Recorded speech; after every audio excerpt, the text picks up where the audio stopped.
ஒரு காலத்தில் பிரம்மதேவர் ஸ்ரீ மகாவிஷ்ணுவின் தரிசனம் பெற அஸ்வமேத யாகத்தை நடத்தினார். யாகத்தில் தனது பத்தினியான சாவித்திரியை அழகில் அமரச் செய்தார்.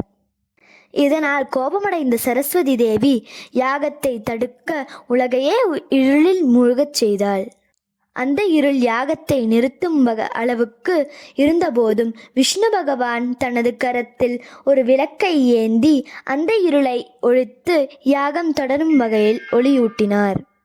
இதனால் அவர் தீபபிரகாசர் என்றும் விளக்கொளி பெருமாள் என்றும் போற்றப்படுகிறார். சரஸ்வதி தேவி பிரம்மாவின் யாகத்தை இருளின் மூலம் தடுக்க முயன்ற பிறகு தனது முயற்சியை மேலும் தீவிரமாக்கி யாகத்தை அழிக்க ஒரு அசுர சேனையை அனுப்பினாள். விஷ்ணு பகவான் 8 கரங்களுடன் கூடிய ஒரு வல்லமையான ரூபத்தை எடுத்தார். ஒவ்வொரு கரத்திலும் ஒரு தெய்வீக ஆயுதம் இருந்தது.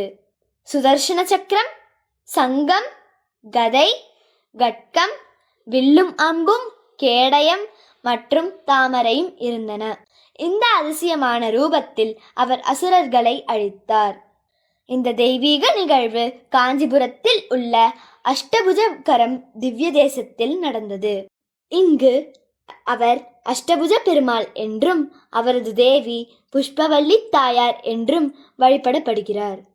இன்னொரு திவ்ய கஷேத்திரங்களை பற்றி அடுத்த வீடியோல பார்ப்போம்.